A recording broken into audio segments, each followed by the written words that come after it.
Is now 6 o'clock, so we will get started. All right. So thank you so much for coming.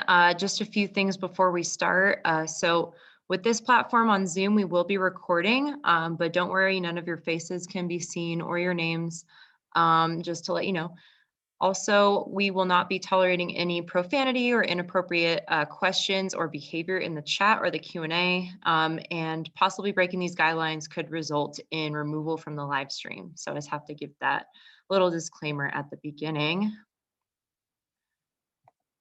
But all right, so this program is going to be about women and wildlife then and now. So we are going to be kind of checking out some of the women who have really been trailblazers in the wildlife field over the past 100 or so years. Just people who have really been important in shaping the way it is today. Also, the way that women have faced different challenges in this field and kind of how we are looking to the future to see what are some of the possibilities of how women can change this field and what is happening to improve the numbers of women in the field as well. So my name is Caitlin Lynch, and I am joined here by Amanda. She is also another AmeriCorps. We are both AmeriCorps educators with Nevada Department of Wildlife. So we'll both be kind of discussing a little bit of our experiences, but also talking about kind of what we just previously went over as well. So before we get started, just a few logistical things. So just make sure your chat is set to attendees and panelists, and also that you're chatting with everybody. So there's this blue bar right here. Just make sure you change that to attendees and panelists. And I'd ignore this. This should be on my side. But then also make sure that you're using the chat to respond to any general questions that I might be asking you. And then you can go ahead and feel free to use the Q&A for anything else, like any other questions that you might have me or Amanda answer. Amanda will be answering any questions that come through, and then anything else I can answer at the end if it's directed toward me or if she wants to hand any questions off to me too. So we do have this fun little red chat icon. It just means that you're encouraged to use a chat, talk about a question that we might ask. So just when you see that, feel free to open up your chat box and interact. I love to see interaction and an open dialogue, especially in just like these fun webinars where we have, we're all really missing the human interaction as well. So we'll kind of test that out real quick. So open up your chat, and I just kind of was curious to know about any of the notable historical women, if you know of any in the conservation movement. I know Nevada Department of Wildlife has been sharing a ton of women on our page. Also, there have been some other webinars that have been sharing some information about them. So if anybody knows any, go ahead and put that in the chat as well.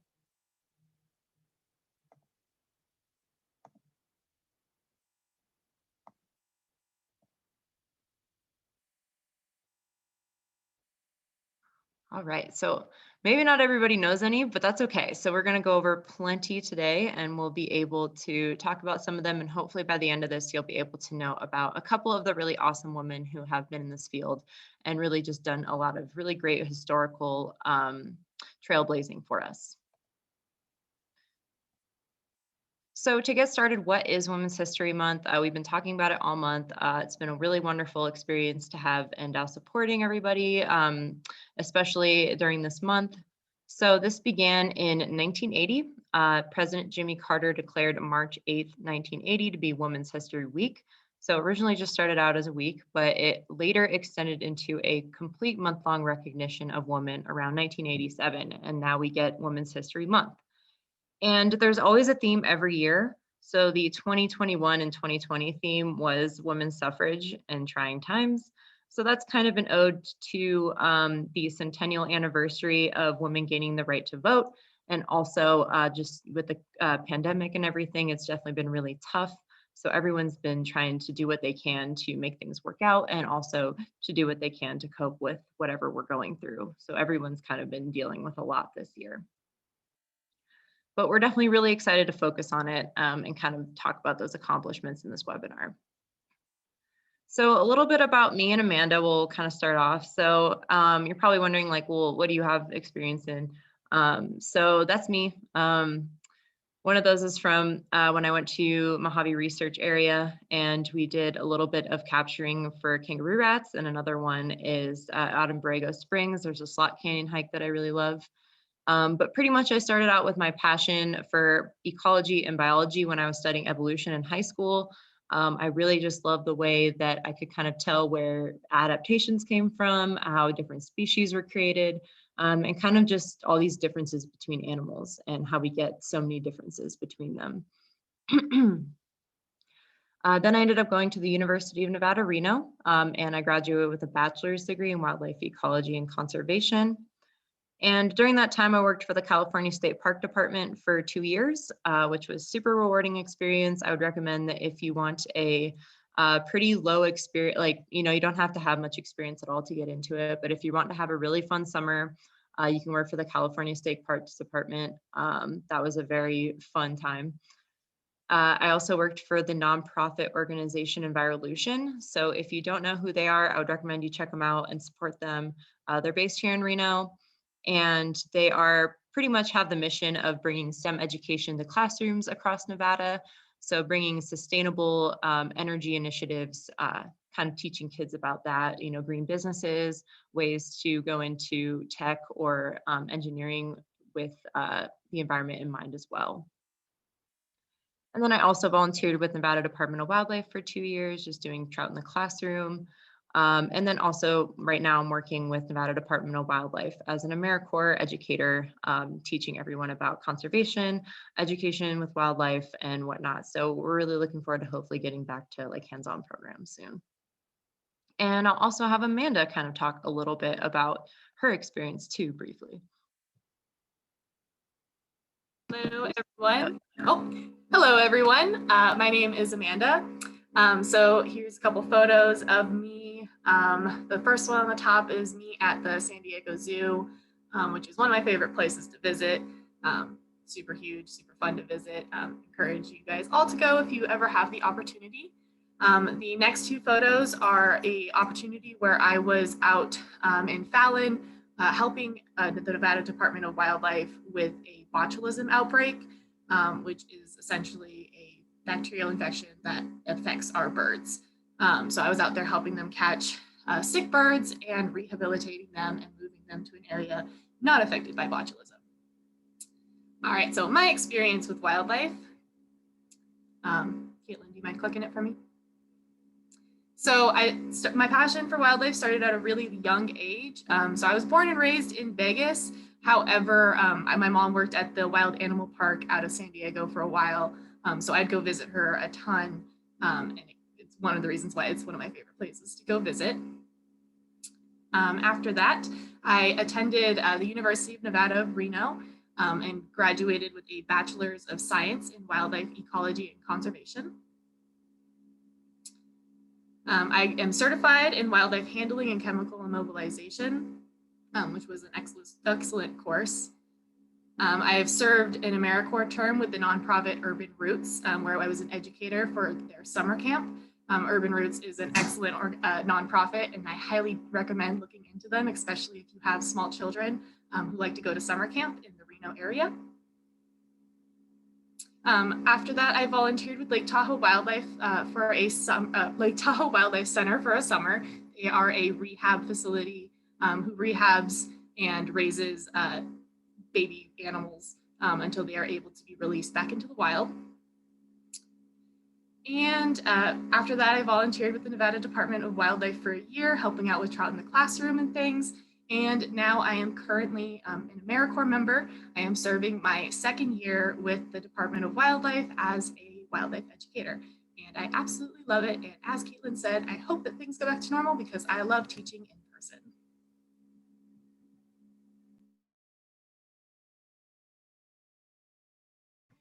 Awesome. Thank you so much, Amanda. So yeah, it's been really fun doing wildlife education with Amanda. We've really been able to do a ton of stuff, even with the pandemic. So it's been an awesome time. But okay, so we'll get to the learning objectives for today. So we're really going to be focusing on addressing history of women in wildlife and sharing some of those notable female trailblazers, discussing the benefits of being a woman in this field and the challenges, looking at what can be done to improve retention, and then also taking a look at the career options in the field, which is really good regardless, women or men or whoever. This is a really good time to kind of just like get some tips or just to know what to do if you are curious about the field, or if you have a loved one that's curious about the field as well. So to understand this, we'll kind of do a little history lesson. So early wildlife exploration really just started with the Progressive Era, which was between 1896 to 1916 roughly.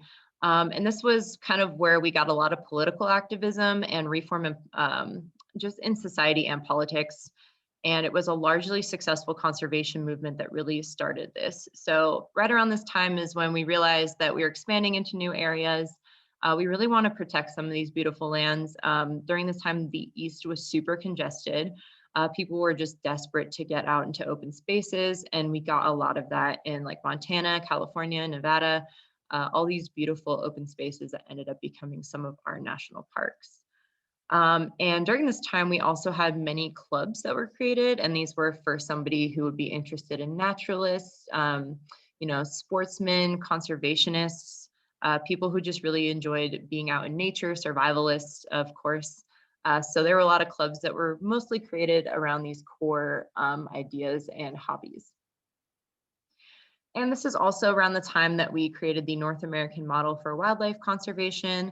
There's 7 major points to this, and a lot of other countries actually use it as an example. And a lot of it has to do with how we use wildlife, how we use the lands, rules for how we use wildlife for public consumption, equal access to resources and whatnot.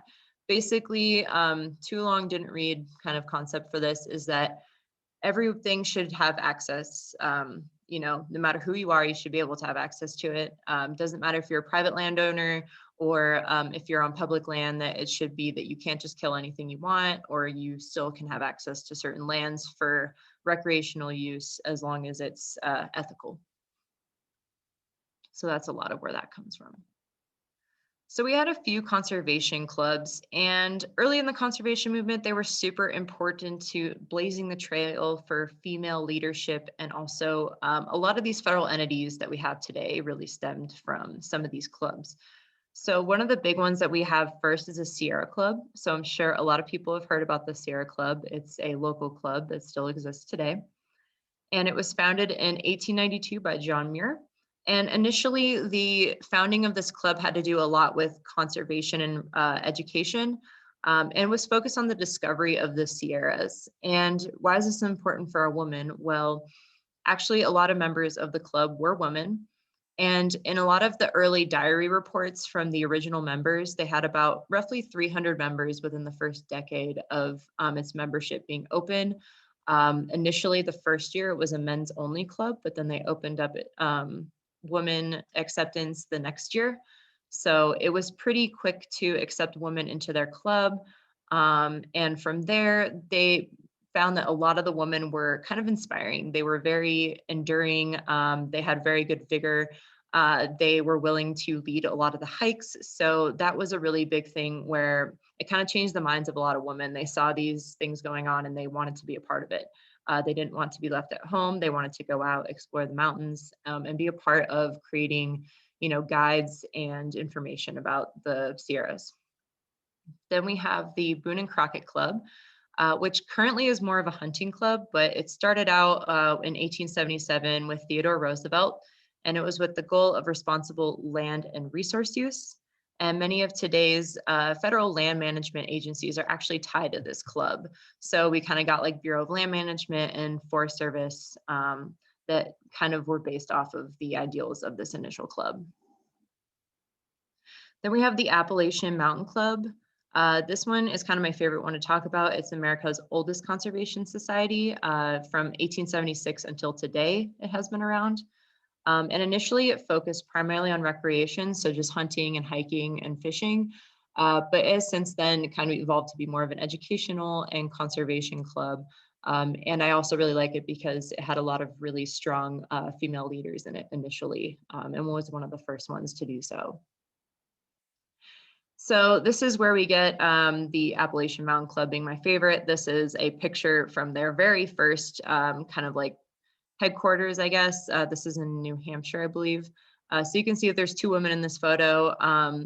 And there were a couple others that aren't pictured, but they were some of the original members the first year that this started.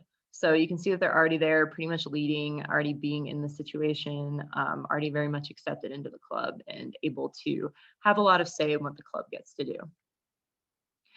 And during this time, there was a really big challenge of creating the outdoors woman. Women were generally fitting into this mold where they had to be a housewife, they had to stay home.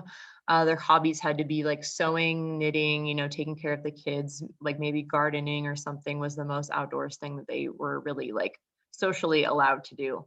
But the women of the early conservation movement, they brought incredible insight to interpretation. They were explorers. They wanted to bring a lot of science to the table.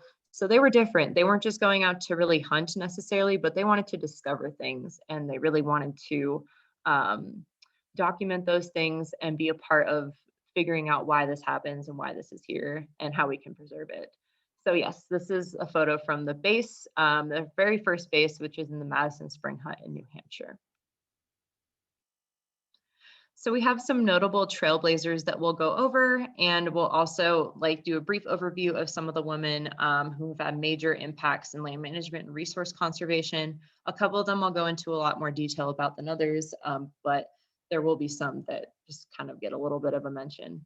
One second, I'm just gonna plug in my computer. Okay. So with that, the first one we're going to talk about is Rachel Carson. And a lot of people know who Rachel Carson is. She is kind of known as the mother of conservation. And she was a renowned author, marine scientist, and conservationist. So she pretty much started out her career at the U.S. Bureau of Fisheries in the 1930s, which is no longer around, before becoming the editor-in-chief publications for the U.S. Fish and Wildlife Service. So she decided that she didn't really want to do a lot of her fisheries work. She actually wanted to write about a lot of her experiences and what she had learned while she was at the U.S. Bureau of Fisheries. And she created 4 very important books. So there are 3 that are in a trilogy. So Under the Sea Wind, The Sea Around Us, and The Edge of the Sea. And these were all kind of these very simple, beautiful poetic books about what she had discovered while researching the ocean and the life that lives there in kind of a very simple terms way so that anyone could read it, that it wasn't very tedious and too scientific, I guess. And that really brought a lot of the public consumption in. It made people really interested in what was in the ocean, and also maybe things that had never really been talked about before as well. The last one that she made in 1962 was Silent Spring. And Silent Spring was incredibly pivotal and is still regarded as an extremely influential book on policy. So it took a strong stance against chemical industries. And so at the time, she was a very unpopular woman for the chemical industries. A lot of people were trying to do everything in their power to get her out of the way because she really exposed the truth about DDT. And anybody who is maybe in the older crowd knows that DDT was very much like sprayed everywhere back in the 60s and 70s. It was used to kill mosquitoes, and the goal of it was to basically get rid of any mosquitoes that could be carrying any kind of like illness, any kind of insect-borne illness like malaria. And at the time, it saved plenty of people from getting malaria. So it's controversial because it could be seen as something that really did a good job, but also had a very detrimental effect on the environment. It didn't just kill mosquitoes, it killed all kinds of bugs, which really offset the food chain significantly. And anything that did kind of seep into the natural environment eventually got hyper concentrated in apex predators. So like the bald eagle, the peregrine falcon, this is where we get the bald eagle struggling to survive, where it became endangered. DDT was involved with the thinning of eggshells, and it resulted in a lot of die-off of young chicks for bald eagles and also inability to have successful nests. So this was a huge problem, and Rachel Carson addressed it and told us, hey, we can't just try to tame nature. We have issues that we're going to have with it, but we need to be more careful. So the next one is my personal favorite, Celia Hunter. She was a WASP, which is a woman Air Force service pilot during World War II.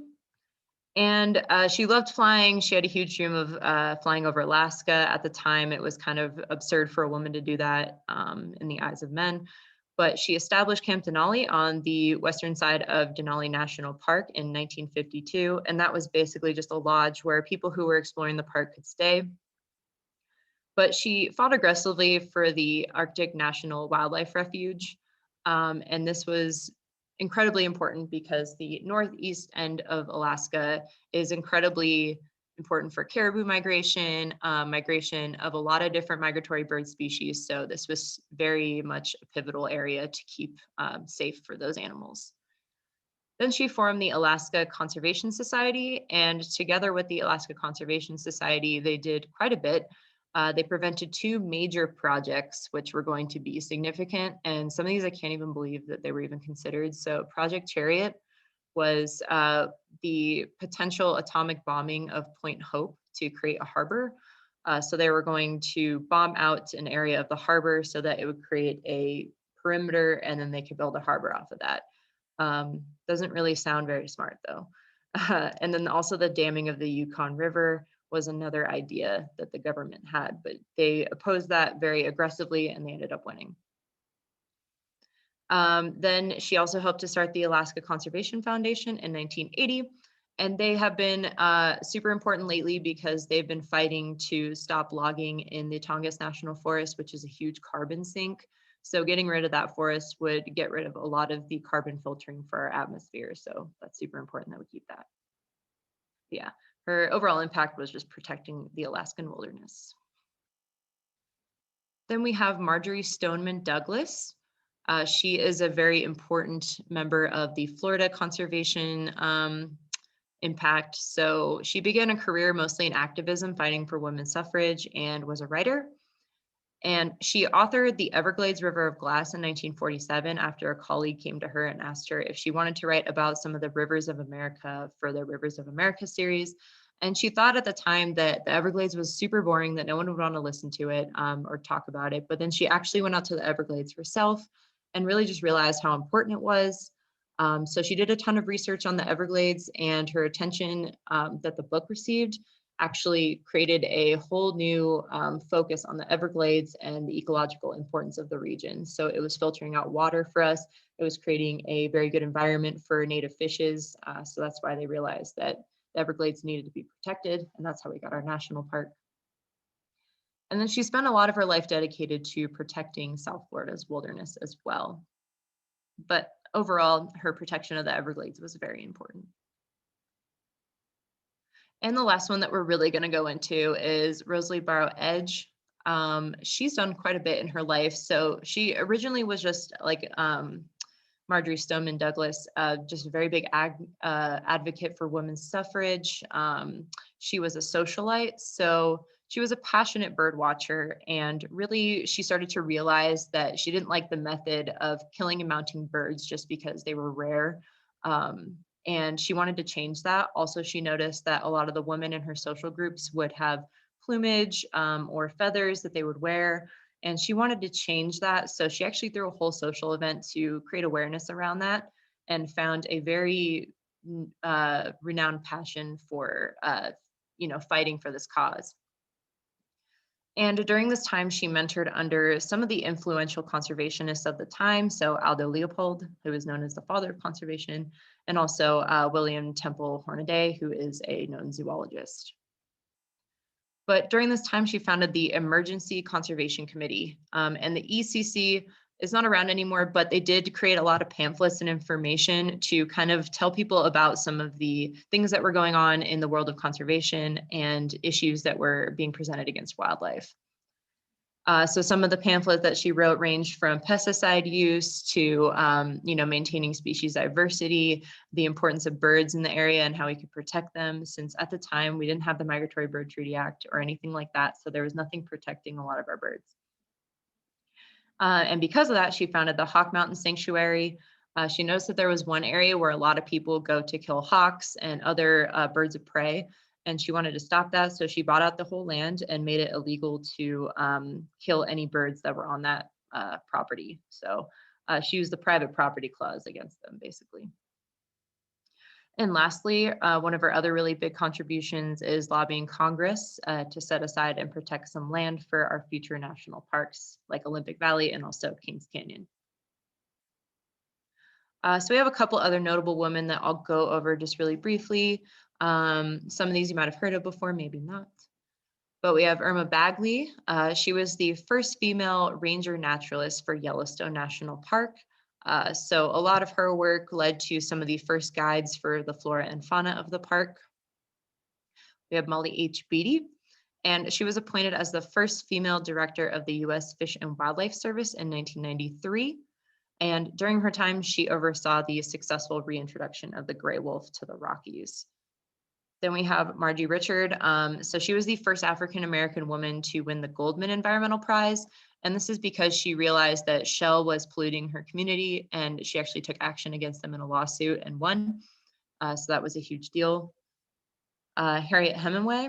She was the founder of the Massachusetts Audubon Society, and she also kind of worked to create the National Audubon Society and the Weeks-McLean Bill. And then we have Hallie M. Daggett.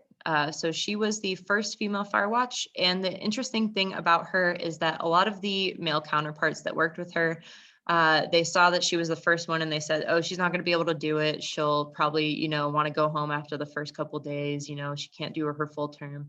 But she ended up doing her full term and a lot better than some of the men that were in the fire watch program with her. So she definitely proved to them that she could do it, but it also gained the respect of a lot of the men in the Forest Service.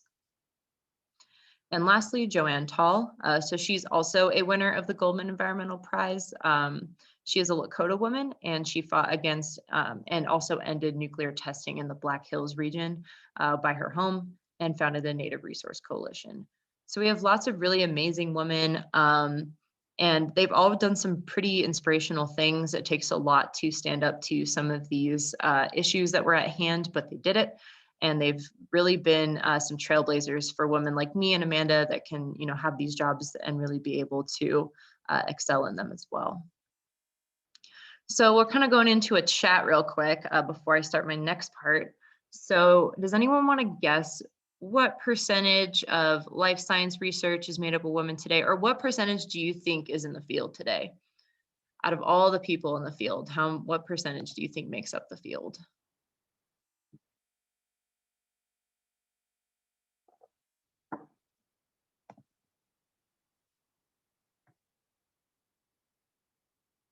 Somebody said 60 to 70%. Okay. There's no wrong answers. I'm just asking for a guess. If you don't know, that's okay. You can guess.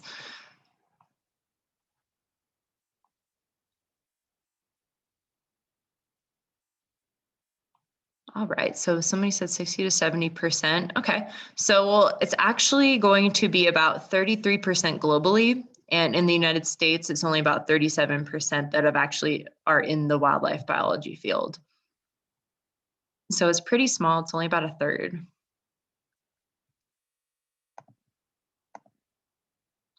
So with that, we've had a couple programs that attempted to improve recruitment of women.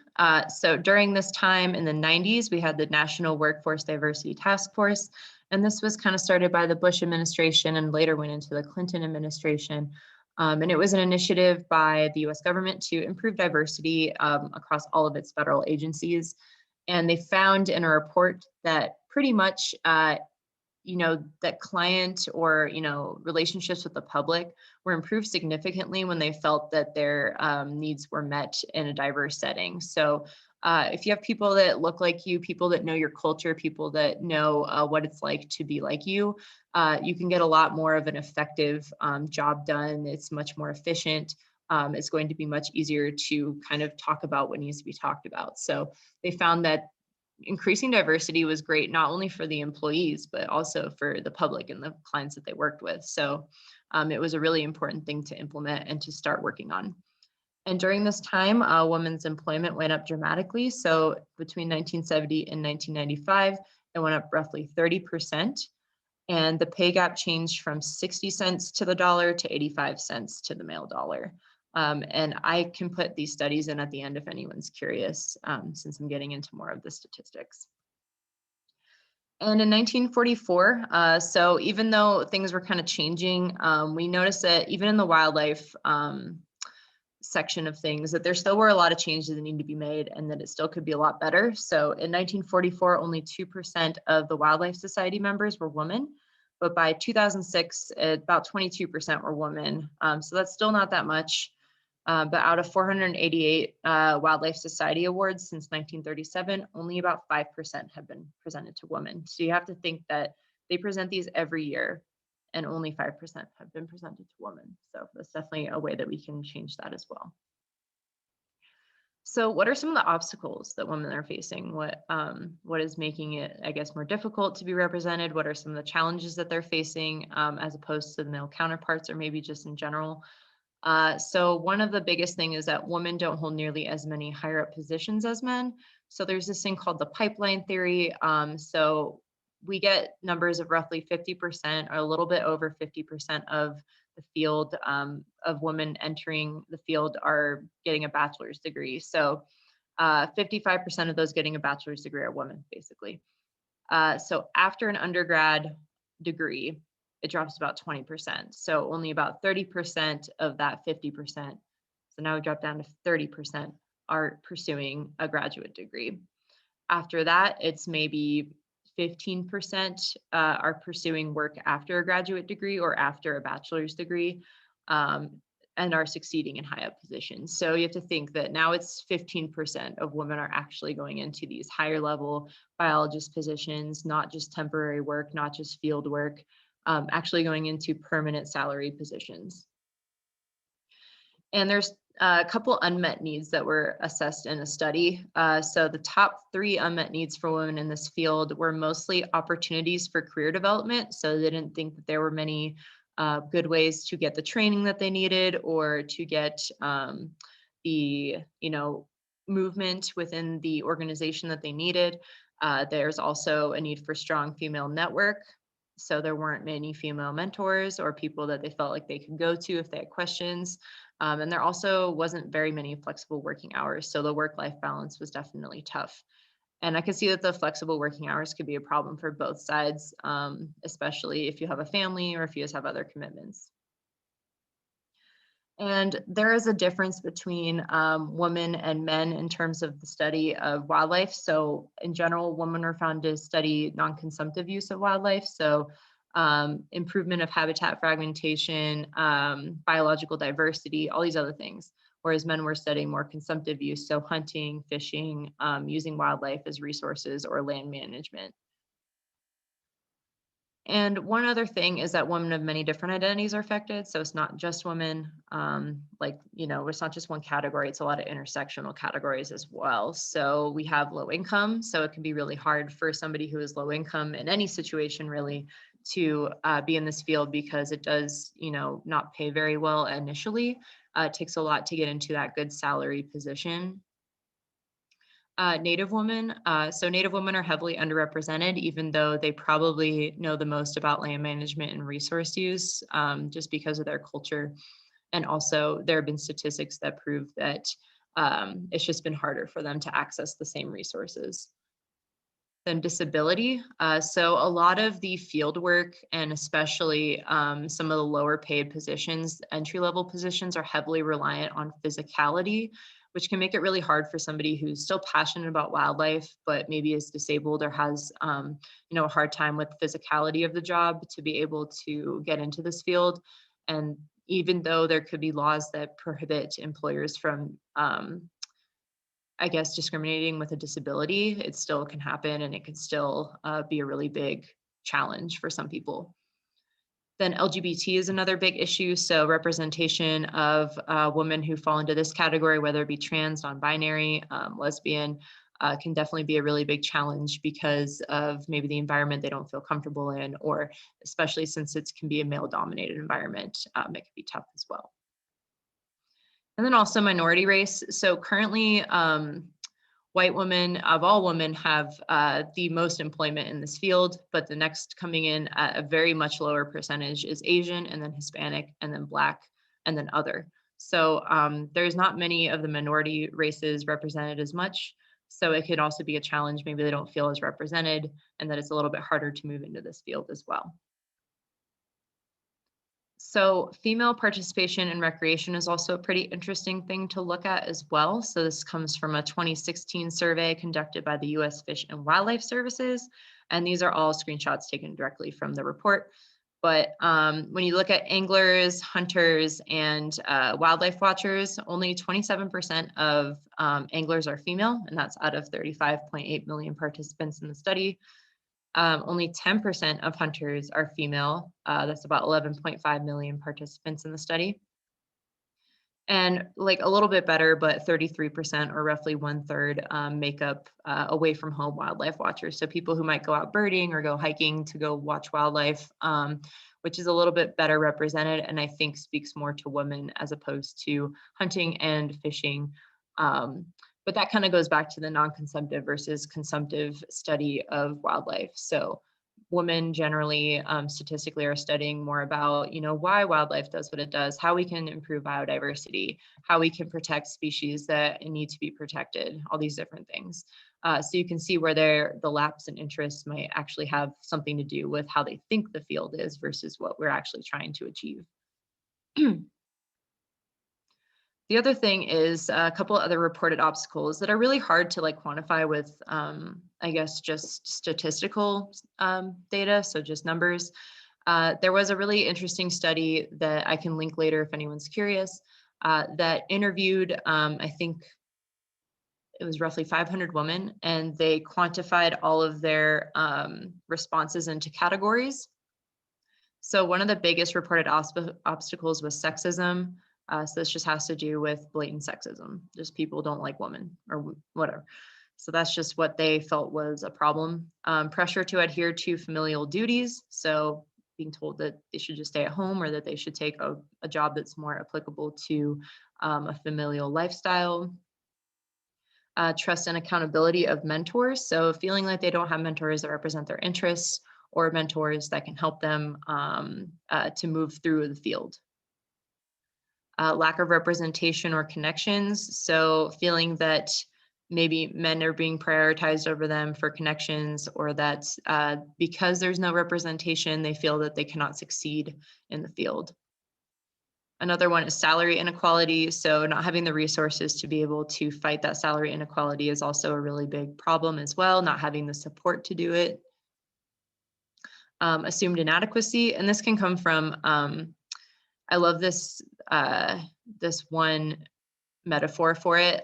If you were ever in school and a teacher would come in and say, I need 5 strong boys to help me lift some chairs, or I need 5 boys to help me do this, but they never asked if the girls could do it, although they probably could do it just as well. So that's kind of what we get with assumed inadequacy, where they didn't even try to ask you. It's just assumed that you can't do it. So that's a big problem that faces women. And then the last one is sexual harassment and violence, which is also a problem because even if you do report it, it's definitely difficult to want to go back to work in that agency, especially if maybe somebody is still there that made you feel uncomfortable, somebody who didn't listen to you when you reported it. So it's just this whole problem with the entire organization now, and you have to go elsewhere, or you feel like you might have to go elsewhere. So that's definitely a huge problem as well. But let's talk about the good things. So we can kind of turn it around to why being a woman in this field is really great, and why everyone can benefit from improving female representation in this field as well. So when I was working at the parks, I noticed that it was definitely kind of my first big job in this field, and I really enjoyed it, but I also faced a number of challenges from people questioning why I was working there or what I was qualified to do, if I could handle the physicality of it, if I could handle working late hours and in the heat and in the bugs and everything like that. So it takes a lot of discipline, endurance, and also breaking the mold. You definitely have to test your physical and mental strength. So you're testing your ability to maybe hike long distances or carry a pack, or you might have to be working all day in the heat and without breaks, So certain things that can definitely be really tough, but you're doing for your passion. Because this is initially kind of a low pay field, you might be sacrificing your luxuries for a passion. You might not be able to drive the nicest car, live in the best house, or have the nicest clothes, but you are doing it for a passion, although a lot of people argue that the pay in this field is something that definitely needs to be better. The other thing is that the natural world should be studied, and it's at the root of all we do. So that's something that I keep with me every time I am maybe struggling, is that I know that this is super important to study, even if maybe other people might not think so. All of our resources, everything that drives the economy, or whatever we buy up and consume, has to do with our land use, how we interact with our wildlife, and also what we eat, drink, breathe, everything like that. You also get to inspire others. So it's really awesome, especially being an educator, to know that you can see those kids' faces light up when you show them their first bird that they might not have even noticed. It's a new bird for them, or you show them a really cool fish or something that they've never seen before. It's a really great way to inspire other people to get involved and really care about the environment. And it can start with a lot of different movements as well. And we can just see an example of that. Look at all the women who have already done so much. And women are currently entering this field at record highs, so that's a really good thing. So if we can improve them being able to move from the undergrad or graduate course to actually get into the workforce, that is a really good sign. That if we can improve that ability to move into those good positions, then we can really just improve this field within a decade. So this is a very interesting graph that I saw. So this takes 5 institutions that graduate the most students in wildlife biology. So number 1 being Colorado State University, Fort Collins. And you can see that over 50% of those members are women. And it's generally like that. It's a trend for most of these schools that a lot of them are going to be women who are trying to obtain a degree in these fields. And also, women are more likely to enter this field for intrinsic reasons. And that means that they are doing it for their own passion. They are doing it for maybe not the expectation of compensation so much, but they want to do it for their own reasons. They want to have an inspiration, some sort of impact, something like that. And this could also kind of be a negative because maybe they're not as salary motivated. So it can be tough for them to really just learn how to ask for a better salary and to really just challenge those salary negotiations as well. But going into career options, there's tons of different options for career choices in this field. You can go with wildlife, and that's like fisheries, game management, biologist, lots of different things. Forestry, so working with the U.S. Forest Service, or silviculturist. Doing park services, so if you want to work in the national parks or on the state level, that's definitely something you can do, being a ranger or an interpreter. You can do education. I'm currently doing education, and it's really fun. You can do community outreach or hunter education, stuff like that. We have rangeland management, so this is more of land use or restoration. And then natural resources, which would be like water quality, resource management, restoration tech, stuff like that. So if you have any questions about what any of those are, the differences between them, you can feel free to ask as well. And so how can you do this? So pretty much, I would suggest if you want to, you can kind of research about what the job does and kind of get out there and really just discover your passion for it. If you already have one, that's great. If you already like hunt, fish, hike, explore, whatever you want to do, you can already kind of tell where you want to go, then that's awesome. A good way to get a very serious career in this field is to definitely try to pursue a degree or to actually take classes related into those subjects and move through the entry-level positions as well. And if you are going to go through the degree route, you definitely make sure that you're joining clubs or developing mentorships with some of your professors and grad students, different things like that. And then you can also take the route that me and Amanda are taking and try out AmeriCorps or Conservation Corps or the Army Corps of Engineers. There's different things like that. But most importantly, listen to your passion, and this path is not necessarily going to work for everybody. So many people might find things that work just as well for them. So last chat time real quick. So why is it important for you to see successful and impactful women in this field? So maybe you have somebody that you care about that's in this field, or you have a loved one, or maybe you actually are a woman in this field that wants to succeed. So does anybody want to share maybe why they care about women in this field, why they think it's important?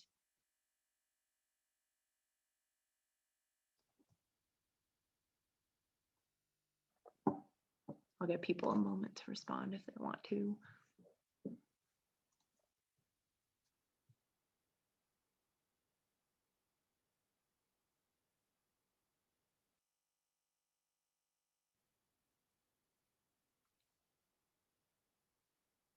No? Okay, that's okay. It's kind of a tough question. I may not have been prepared for. But if I'm answering the question, I guess, I just love seeing, we're on an all-female team right now, and that is super awesome to open up those meetings and just see lots of awesome faces, all women that have just shared their experiences and can just relate to very easily. And they're all very passionate about education as well. So it's really great to see that. And so with that, do we have any questions? I think we have one. Sylvia Earle was always an inspiration to me. I actually don't know who Sylvia Earle is. I don't think I've researched her, but I'll have to definitely check her out if you say that she's an inspiration. I'll actually write that down.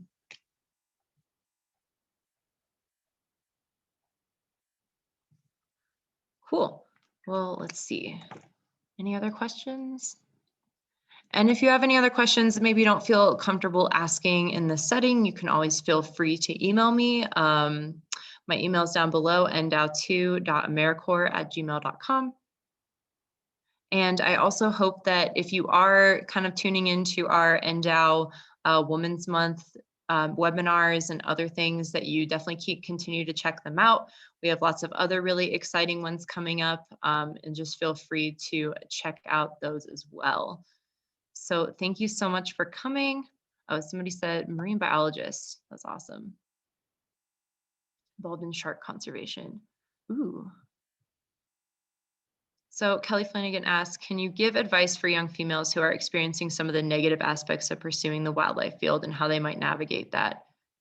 Definitely. So it's definitely really tough. I feel that especially when I was in school, there were a lot of men, and it was super dominated by like the whole hunting and fishing aspect. And I came from a city, so I had never really done hunting or fishing. I would say that you should continue to expand your knowledge despite what they say. So you can have people all day tell you that you need to be a hunter, you need to be a fisher to be successful in this field. That's not true. You can just be just as successful by just having pure knowledge, continue educating yourself all the time, continue reaching out to people who might be able to help you, who might be able to give you advice. So if you have any other, students that you went to school with, or if you have any college students that who are currently in college and maybe you're in high school, you can ask them. I still reach out to a lot of the grad students that were TAs for me or some of my professors and ask them for any advice. One of the most useful things I did was join the Wildlife Career Science Network on Facebook. People post some really awesome job openings there, also some questions, and it's a great way to network with other people.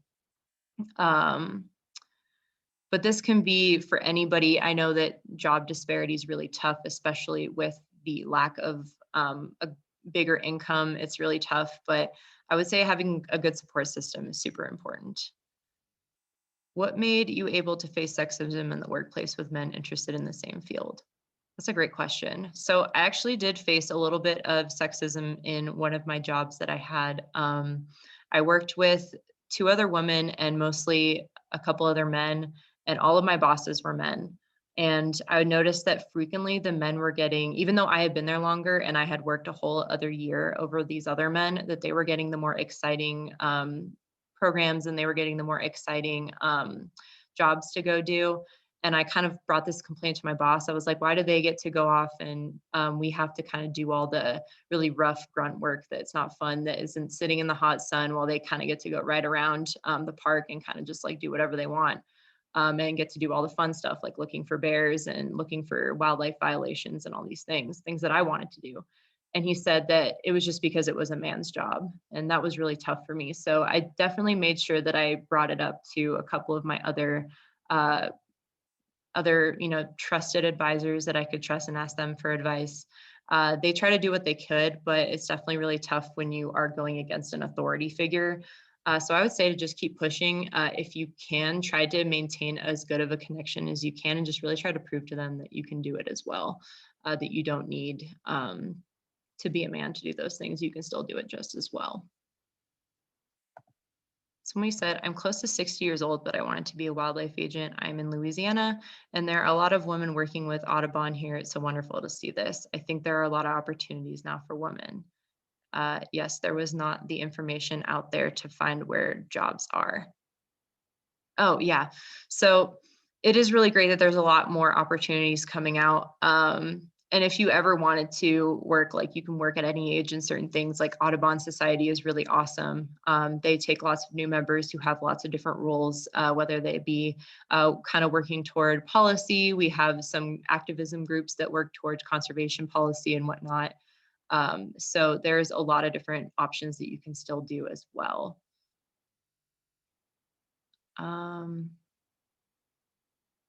What can men do better to break down barriers that help us all collectively progress and advance this field and our social realities? I would say the best thing is just listen to the women when they have concerns. Don't try to dismiss them. If they feel that they are being pushed down, that they feel that even though they are trying everything possible and that they are working like super hard, that they're still not getting anywhere, that's super important. I noticed that a lot of the issues come from physicality and that kind of assumed inadequacy. Don't assume that they can't do the job. Don't try to make it easier for them necessarily in terms of like, I guess, babying them. If they're a strong woman, they can do it. They don't need you to sit there and be infantilizing to them. It's definitely super important to allow them to have those opportunities. Don't just assume that they can't do it. See if they can. Make sure that they can get tested on this regularly. Make sure that they can push their limits. Make sure that you can help them by reaching out to them and offering them positions, or reaching out to them and asking them to compete for these positions, and encouraging them as well. Encouragement is a huge thing. When we feel that men have our back, it makes us feel a lot more willing to pursue those new opportunities as well. I don't know, Amanda, do you have any advice at all? I think you really covered it well. Someone was asking for job opportunities, and the Texas A&M job board is really one of the best places to check. And I also included the link in the chat. So if you do want to look around and see what jobs are available in the wildlife and biology field, definitely recommend looking through that link. Yeah, and if you are local, so if you're in Nevada, Great Basin Institute's another really good one. The Desert Research Institute is awesome as well. Um, let's see. Yeah, any of the federal agencies, if you can try to look at their job boards as well. USA Jobs has some jobs posted, but they feel so difficult to get through. And even people who have had federal jobs and maybe even have their foot in the door already still really just find a lot of difficulty dealing with USA Jobs because of the way it's set up.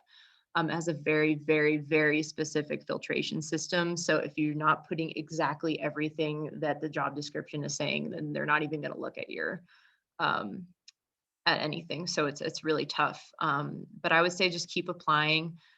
Try to look up tips or reach out to hiring managers if you were kind of like trying to figure out like, hey, what are you looking for in this job? Like, what is something that I could do better to improve my position is a really big thing to do as well. But yeah. Additionally, if you are interested in doing what me and Caitlin do, being an AmeriCorps member our term will be coming to an end in mid-August, and they'll be looking for new AmeriCorps members, which could be an opportunity for you to get a job working with the Department of Wildlife. Typically, applications start accepting resumes and applications in, want to say late August, early September. Yeah, August, yeah. Typically when it is. So yeah, that's definitely a really awesome opportunity. It's been really fun. You learn a lot and you get to make some great connections and you get to work outside all the time, which is something that I really like. But also you get to make these awesome programs as well, and they are recorded, so you can kind of use that as like for your portfolio or something like that. So but if there's any other questions or correspondence, please feel free to send them to my email. I love receiving any questions, but thank you all so much for coming. I had such a wonderful time presenting and talking about this issue, and thank you so much.